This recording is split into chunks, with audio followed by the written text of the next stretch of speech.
I'm speaking with composer John Piscitello, who recently composed the score for No Place on Earth, a fascinating documentary about cave explorers uncovering the stories of five Jewish families using the same cave system to hide from the Nazis and during World War II. His score was just released on Varese Sarabande as well. Thanks so much for speaking with me today, John. It's good to speak with you. Hello. So to start off, what does music mean to you personally? And I guess looking back, what was it that led you to film composing? Oh gosh, that's an interesting question. What does it mean to me personally? Um, I really, I'm a film composer. I don't consider myself a artist, Hmm. the type of person that writes for the stage or writes for for the club or even the iTunes download. I am just really love storytelling. I love films, and I love the emotional experiences of films. And I mean, I also love music. I love the orchestra, and I have all kinds of favorite scores from throughout history. But I really just love the emotion and drama of great storytelling, and so that's why for me, what I wanted to write and create was music for movies, music for stories. Hmm. And so you scored No Place on Earth, which is a amazing documentary. How did you get involved with such an interesting film? Well, I've known the director for a long time. We actually met on a plane flight to Washington, D.C. In 2001, believe it or Oh not. wow. And we just became friends. We were interested in the work each of us was doing. She was a TV news producer, and I was at the time working at Google. And so we always just kept up with each other. And the truth about this film is that, it took many years for her to get this film made. I think I started talking with her about it in maybe 2005 or 2006, Wow. and the film wasn't completed until 2012. That's crazy. I mean, it does take a long time, especially with passion projects and films that are smaller in scale. Smaller films, the hard thing is always raising money Hmm. and making sure you have what you need to get it made and to get it made in the best way possible. And that really happened with this film. And we were just really, really pleased with how it turned out and the whole approach to the film, which is very cinematic. It relies not only on interviews, but also this incredible story has dramatic recreations. So you see this drama throughout the film as you're hearing the survivors tell their story, and it just makes the story much more powerful, especially with where the film goes, Hmm. its ending. So, what was the musical goal specific for this film? Well, to tell a little bit about it, it's these families survived. They were in the Ukraine. The Germans had taken over the area, and bunkers weren't safe, so they went into this underground cave system. And the story is told by four of the survivors from these families who were in their 70s. The oldest was, I think, 90 when the movie was filmed. Hmm. And so they're telling their story through interviews. And at the end of the movie, the film crew took them with this cave explorer who had discovered their artifacts and had become a friend of the family. They fly back after 63 years and go back into the caves where they grew up. The youngest was only 3 when they came out of the caves. Wow. So it's just really powerful. And I think emotionally for the score, it was really, I was very touched by the story that this was their childhood. This for some of them were a little bit older, maybe teenagers, their formative experience of their life. And they went on to get to America and have families and children and grandchildren, have these large families now. Some of them live in Canada, not just America. And Hmm. I was just really touched by this was your your earliest memory. This was your safety of your bedroom. The safety of your parents taking care of you or whatever. For them, it was these caves, and it was a safe place in an extremely brutal and dangerous environment. And so I just found that just very very touching, and so it was easy to write music once you get so close to the story like I was able to. Hmm. And I've interviewed actually many doc composers before, and we discussed kind of that idea of just becoming emotionally attached to a film and its subject matter.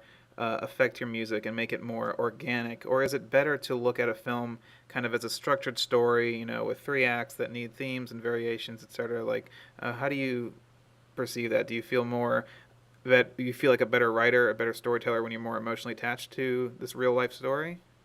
Well, I think always. I think that's really important in Mm-hmm. no matter what the genre or style of music is. There has to be something, coming from the composer's heart. Right. Having said that, that that theme and structure and motivic variation and all of those technical things that we composers study so intensely, that's all super important. But hopefully that becomes sort of in your subconscious, all that technical stuff, and you're able to operate more on your emotional level when you're actually doing the hard work of getting the score done on time. Mm-hmm. And you've scored features before. What was it like attempting a feature documentary? Did you find the experience to be different? Did it require any different approach, or anything that was different from a fictional narrative? I think, well, every film is very different. Mm-hmm. I mean, every film is different, whether it's a short film or a feature or a studio feature or an indie feature. And but the things that are in common are, you just want to reflect the emotions of the story, the emotional point of view of somebody on the screen at any given time, and you want to do it with the vision that the director is trying to achieve. And I think one of the challenges in No Place on Earth, this is a story about these families that banded together and survived. But the context is World War II and the Holocaust. Mm-hmm. And so the challenge there is to make you want to convey the gravity and the direness of the situation and the emotions of the situation, which were often fraught with just incredible peril. And at the same time, you want to do it with a touch that, at least in the case of this film, is light enough and reflects the personalities of the survivors who are telling their stories from a distance of 63 years and who are often very engaging and funny as they're telling these stories. I mean, there was one story in the film that they were in two sets of caves, and the reason why is the first cave was raided by the Germans. Mm-hmm. And they were being arrested, and one of the survivors, his name is Sam. He's saying, this police officer told me to get dressed, and I thought to myself, hey, they're not shooting anybody, so I took my time. I dressed really, really slowly. I figured, what the heck, I've got nothing to lose. And he's kind of telling this with a little bit of humor in the midst of, really just a dire event in his life. So that's one of the things you want to reflect, that personality of the storyteller, and it's the same as any film that's telling a story. Who is on the screen? What's their emotional point of view? And you just do your best to reflect that. Mm-hmm. So, as a writer, when you start working on a film, any film, whether not a documentary or fictional narrative or a short, what aspect of a story speaks to you the most to get your creativity flowing? Is it the characters, the plot, the setting? What really speaks to you the most, and what gets you writing those first notes? Well, I think it's all of those things. It's certainly the characters, the plot, and the setting. Let's take those through. Actually, the setting is a very rural place in World War II, and much of the action is underground in caves. There's a lot of action above ground when they're out stealing food and things like that. And so there was this idea of darkness and but also safety in the dark. And so, you're definitely thinking about that setting. And so some of the music that I chose just had that idea of sort of this connection to the caves and a little bit to nature. At the same time, you're in Eastern Europe and it's World War II. So, for example, you're not necessarily, you could choose to do something with synthesizers and bass lines and drum machines. We made the choice to, reflect the setting, which was, it's a very rural place. So we knew right away, pretty much, given that it's, 60 years past, that we would use an orchestra for this because it just seemed to fit with the images that we had in mind and with what we were hearing in the stories. And then I think the specifics of, what melodies are here and, what instrument takes the melody there is often just driven by the character and the scene. So they're all important. They're all equally important in many ways. The most important is always you as the composer, how you feel about the story. That's really because you're really representing the audience and the audience's experience, and so you need to react like an audience member. How do you feel watching this story? So would you say that your music is kind of your initial reaction to the story? It is, and that's not always what the director wants initially, right? Right, yeah. There was one scene that I just felt it was overwhelming, and so I wrote something initially that was very dramatic, and immediately the feedback started coming back. We need to rethink what you're doing, and it was the second half of a scene actually, and so we just did it almost in the opposite way. They wanted something very quiet, and they felt that my emotional reaction to the scene was revealing too much at that point in the movie, and that was the right call. So sometimes you have to have the context of what not only how you're reacting to, but also what is the intent of the storyteller, of the director, who knows the subject, knows the subjects of this documentary. There are four of them. Janet Tobias is the director's name, has gotten very close with the family, knows the family really, really well. She knows the story well, and she is tasked with telling the story correctly, telling it right. And so you have to trust the director when they tell you, where you're going isn't what we want. We want to go this way, and then you go and you do that. Mm-hmm. So just looking at the entire scoring process that for any film, what's your favorite part of writing music for a film?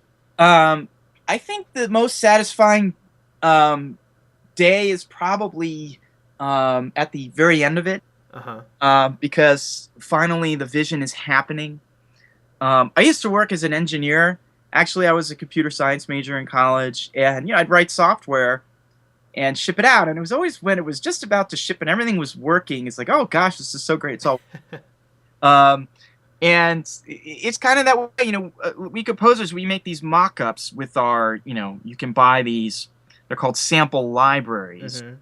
Allow you to play real instruments from your keyboard. They're sort of pre-recorded performances that are chopped up and processed so you can recreate them, and they can be very convincing. But convincing is not the same thing as doing it live with great players, people that people that you're friendly with, and working with them to get it to happen. So it's really that end of the process is the best part, because that's when your work sounds the best, is when you're finishing it. Right, absolutely. So what would you say is the most challenging aspect of writing a film score? I think I think for everyone that's going to be different. You have to do it on a deadline. The project has to happen, and we were submitting to the Toronto International Film Festival, and so there was a very specific deadline for it. And so, as you get closer to that deadline, the hardest thing is to know when do you leave the thing you're working on and go on to the next thing that you need to do. And if you're not careful about that, then things can back up. There's usually time to get everything done, and you just have to make sure that you get to everything. And so knowing when to move on is very important. Anything that's deadline driven is in some ways, the deadline is when it's done. Yeah. It's you could keep working on it and keep polishing and improving it. But with all of these things, whether it's whether you're an artist that does paintings or a songwriter or whatever, at some point you have to finish and move on. And so I think that's a key thing for composers to know is when do I move on to the next thing, because there's a lot of music to get done, and the deadline it cannot be missed. Are you one of those people that likes to tinker and play with something, and would you like never finish it if you never had a deadline? Well, I don't like not finishing things. But I do find deadlines are very helpful. Yeah. actually. And whether it's something, if you're doing something that's not attached to a project with a deadline, then you just have to find a way to impose your own deadlines on. Hmm.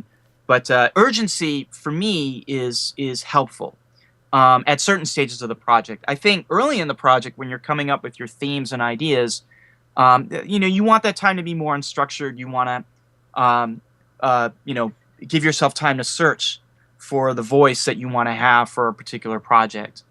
And then once you have that decided in that unstructured early part, then you lay out your schedule and say, I'm going to get these cues done on these days, and that preparation really helps you make those deadlines. Hmm. Well, I guess to wrap up, I always like to ask composers if you could score any film ever made, with no disrespect to the original composer, which film would you choose? Oh, that is an interesting question. I guess you would have to choose one of your favorite films. Hmm. Um, and even though many of those seem to have perfect scores, Oh yeah, of course. I'm a fan of Hitchcock. I'm a fan of the movie North by Northwest, which of course is a completely classic, perfect score. Um, but I think that was a really fun movie at the time. I would like to have lived at that time and done that score. I think that what you see of this New York ad executive, and what you see out in I guess where they end up in a Tahoe at the end at some cap. Yeah, yeah, yeah. And I think the famous scene has no music, I believe, until maybe late in the scene where he's standing at this crossroads and this plane is attacking him. Hmm. I mean, that's just such great stuff. And at that time, I guess it was the '60s. Oh, what a great time to be scoring such a cool film like that. I would have loved to have that opportunity. Well, that's a fantastic answer. But thank you so much, John, for your time. It's been such a great pleasure chatting with you, and very informative, and hopefully we get to do it again sometime. So thank you so much. Well, I appreciate it. It's good to speak with you, and we'll talk soon, I hope.